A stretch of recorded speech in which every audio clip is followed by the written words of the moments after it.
Welcome to exam सहपाठी। और आज के इस सिविक्स के प्रैक्टिस सीरीज 12 में हम लोग दिव्यांगता टॉपिक से कुछ महत्वपूर्ण प्रश्नों को सॉल्व करेंगे। तो जाइए जल्दी जल्दी इसको स्टार्ट करते हैं। सबसे पहला क्वेश्चन देखते हैं। पहला क्वेश्चन है कि CWSN का पूर्ण रूप क्या है। ठीक है, तो ये आपके यूपी टेट के एग्जाम्स में पहले भी पूछा जा चुका है 6 to 8 में।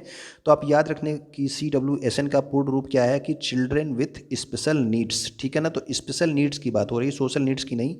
ठीक, या फिर जो है चिल्ड्रन विदाउट विदाउट की जरूरत बात ही नहीं कि बिना जो है स्पेशल नीड के बच्चे, नहीं नहीं, विदाउट की नहीं, आपका विथ की बात हो रही है। तो आप याद रखना कि चिल्ड्रन विथ स्पेशल नीड होता है CWSN का फुल फॉर्म। ठीक है ना, ये चिल्ड्रन विथ स्पेशल नीड्स दिव्यांग बच्चों को कहा जाता है। ठीक, तो चिल्ड्रन विथ स्पेशल नीड्स इसका सही आंसर हो गया। क्वेश्चन नंबर 2 में आते हैं। ये वाला जो है अधिनियम, दो अधिनियम थे फिलहाल। एक अधिनियम आपका कौन सा है कि आपका दिव्यांग जन अधिनियम है। इसको आप बोलते हैं पर्सन विथ डिसेबिलिटी, यानी कि आपका PWD एक्ट। ठीक है, तो PWD यानी कि पर्सन विथ डिसेबिलिटी यानी कि दिव्यांगजन अधिनियम जो है ये कब पारित किया गया था। तो ये आपका पारित हुआ था कब, तो PWD एक्ट पारित हुआ 1995 में। तो याद रखिएगा आप लोग, PWD एक्ट कब पारित किया गया, तो ये पारित किया गया था 1995 में। और इसको जो है आप या तो ये पर्सन विथ डिसेबिलिटी एक्ट आपको दे देगा या फिर आपको PWD एक्ट लिख के आ जाएगा। तो ये कब का है कि ये आपको 1995 का है, याद रखिएगा। और यह 7 फरवरी 1996 से लागू हुआ। इतना इंपॉर्टेंट नहीं है आपका, जो ये पारित हुआ ये इंपॉर्टेंट है, 1995। और इस अधिनियम में 7 प्रकार की विकलांगताएं शामिल थीं। बहुत इंपॉर्टेंट है ये, आप ज़रूर याद रखना कि जो आपका दिव्यांगजन अधिनियम जो 1995 में आया था उसमें कितने प्रकार की विकलांगताएं शामिल थी। तो उसमें कुल जो है 7 प्रकार की विकलांगताएं शामिल थीं। ठीक है, 1995 के दिव्यांगजन अधिनियम में कितनी विकलांगताएं शामिल थी, तो 7 प्रकार की विकलांगताएं शामिल थी। ये आपको जरूर याद रहना चाहिए। ठीक है, दिव्यांगजन अधिकार अधिनियम, अभी आपने देखा दिव्यांगजन अधिनियम था तो वो आपका PWD एक्ट था। ये आपका कौन सा है, दिव्यांगजन अधिकार अधिनियम। ठीक है ना, तो rights with person with disability act, यानी कि ये आपका ये RPWD एक्ट है, यानी कि इसमें जो है अधिकार शब्द भी जोड़ दिया गया। तो दिव्यांगजन अधिकार अधिनियम कब पारित किया गया था, तो ये आपका पारित किया गया कब, 2016 में। ठीक है ना, तो आपका PWD एक्ट यानी कि दिव्यांगजन अधिनियम जो था वो आपका 1995 आया था। और rights with person with disability act यानी कि दिव्यांगजन अधिकार अधिनियम कब आया, तो 2016 में आया। और इन दोनों में भी एक बड़ा अंतर है। तो उसमें आपने देखा कि जो 1995 आया था उसमें कितने थे, उसमें जो है 7 जो है प्रकार की अक्षमताओं को शामिल किया गया था। ठीक है ना, तो दिव्यांगजन अधिकार अधिनियम 2016 में आया। इसको देखिए क्या बोलते हैं, the rights of persons with disability act 2016 या फिर RPWD एक्ट बोलते हैं। और यह 14 जून 2017 से लागू हुआ। क्वेश्चन नंबर 4 में आते हैं। 4 में आपका है कि दिव्यांगजन अधिकार अधिनियम 2016 जो है यानी कि RPWD एक्ट जो है, इसमें कितने प्रकार की अक्षमताओं को शामिल किया गया था। ओके, तो क्या ये 20 प्रकार की थी या फिर 21 प्रकार की या 22 या 23, तो इसमें जो सही आंसर है ये आपका है 21 प्रकार की अक्षमताओं को शामिल किया गया था। जबकि जो 1995 में आया था, आपको बताया गया कि 1995 में जो आया था उसमें कितने प्रकार की अक्षमताएं थी, तो उसमें 7 प्रकार की अक्षमताएं को शामिल किया गया था। लेकिन ये 2016 वाले में 21 प्रकार की अक्षमताओं को यानी कि दिव्यांगताओं को शामिल कर लिया गया।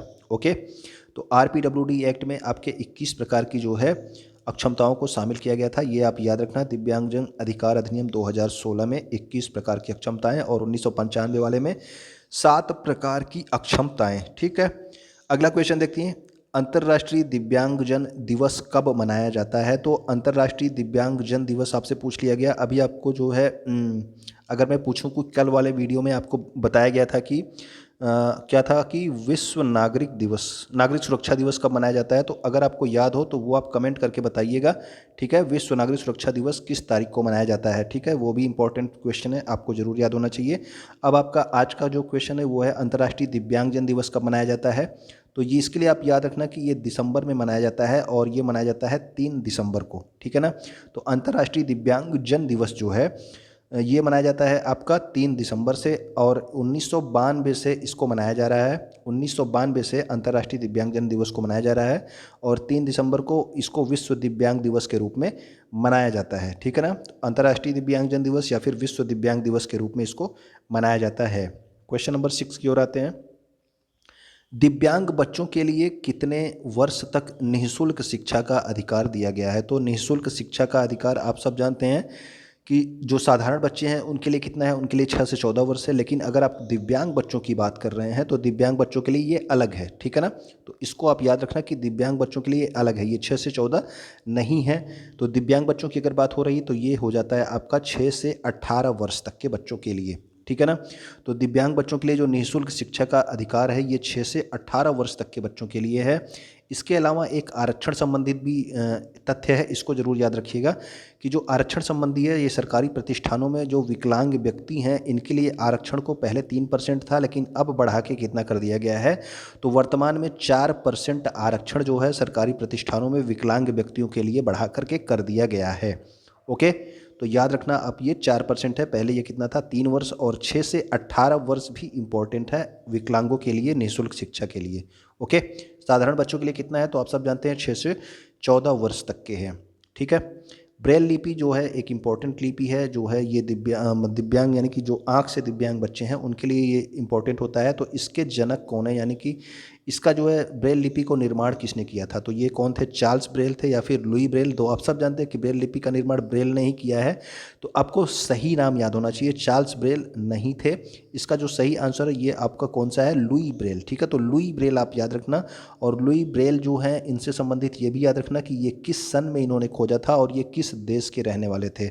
तो दृष्टिबाधित बच्चों को पढ़ने के लिए ब्रेल लिपि का जो आविष्कार है ये 1821 में किया गया, और ये किसने किया था, ये फ्रांस देश के थे, इनका नाम क्या था, लुई ब्रेल, ठीक है ना। तो लुई ब्रेल ने किया था, और ये कहाँ के थे, तो ये आपके फ्रांस के थे, तो फ्रांस के थे आपके, और आपके 1821 में जो है इसका जो है आविष्कार किया गया ब्रेल लिपि का, ठीक है। जो बच्चे देख नहीं सकते उनके लिए ब्रेल लिपि अब जो है लाई गई थी।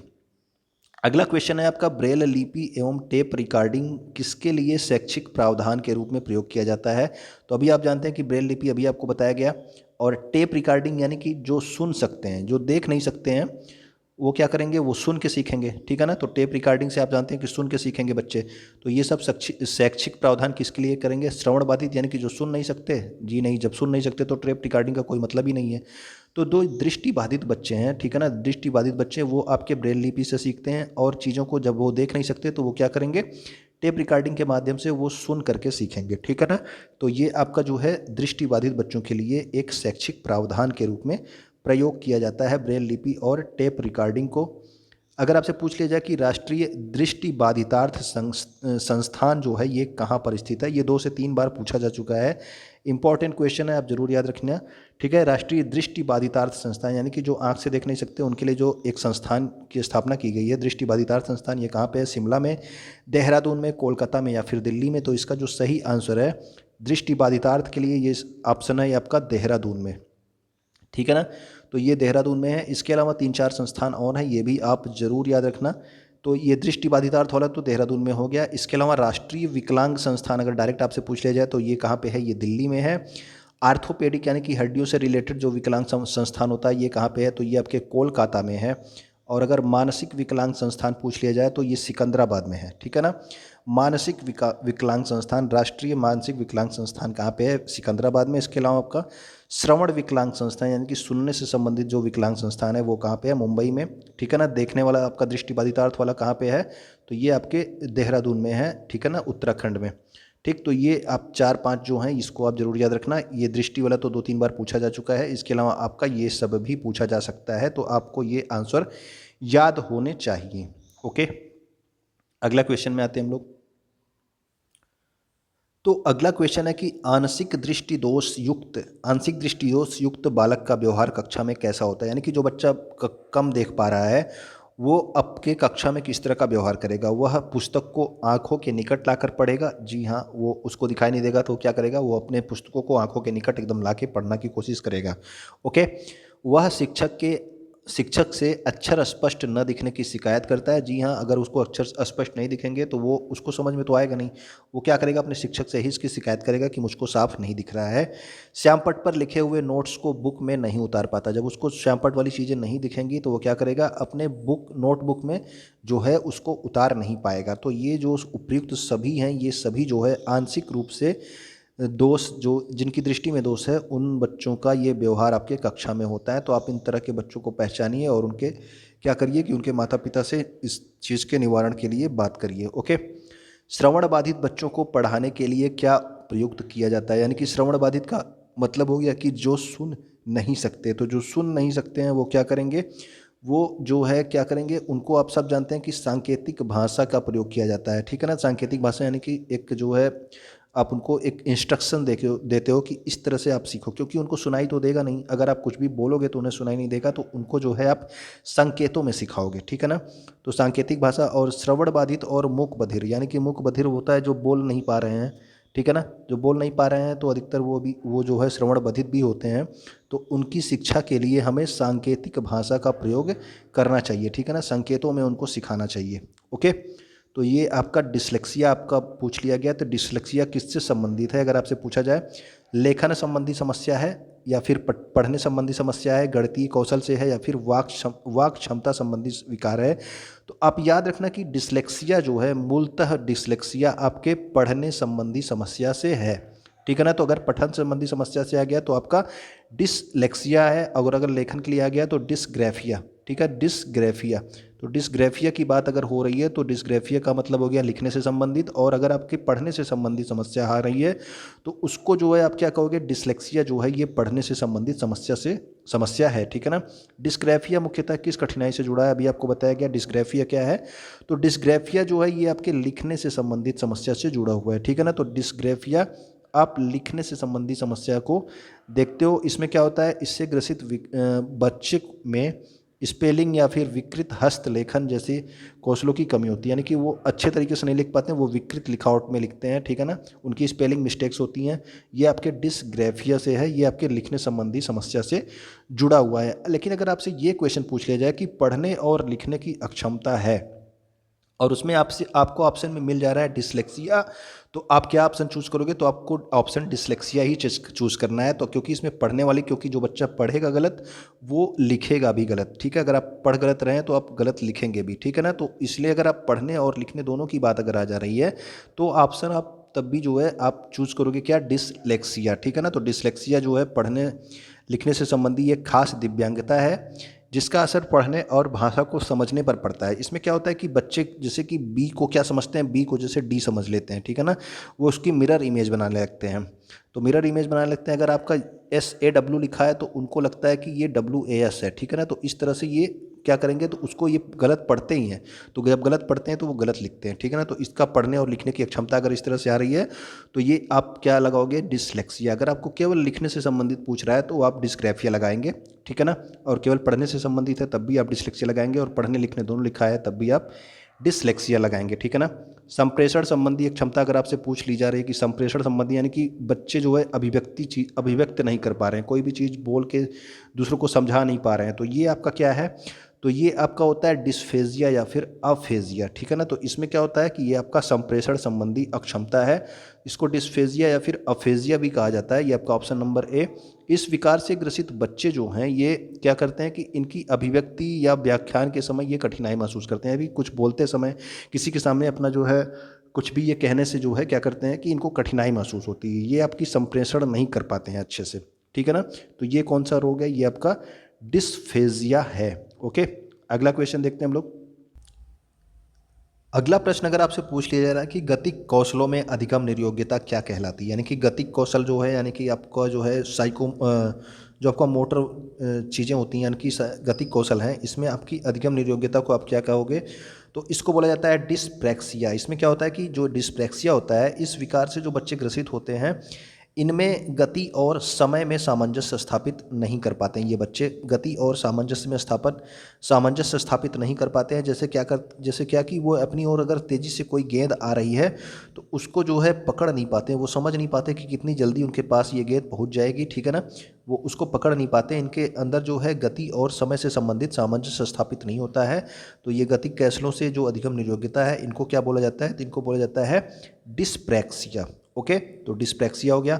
इसके अलावा आप जो है एक और याद रखेंगे, ये भी बहुत पूछा जाता है कि मौलिक गणितीय संक्रियाओं को करने में असमर्थता, यानी कि मैथमेटिकल चीज़ों को करने में जो असमर्थता होती है बच्चों की, उसको कौन सा जो है विकार कहा जाता है, तो उसको बोला जाता है डिसकैलकुलिया। ठीक है ना, कैलकुलिया आपका कैलकुलस से संबंधित है, यानी कि कैलकुलेशन से संबंधित है, इसलिए आप इसको आप आसानी से याद रख सकते हैं कि ये मैथमेटिक्स संबंधी विकार है। ठीक है ना, गणितीय संक्रियाओं को करने में असमर्थता है, तो इसको बोलते हैं डिसकैलकुलिया।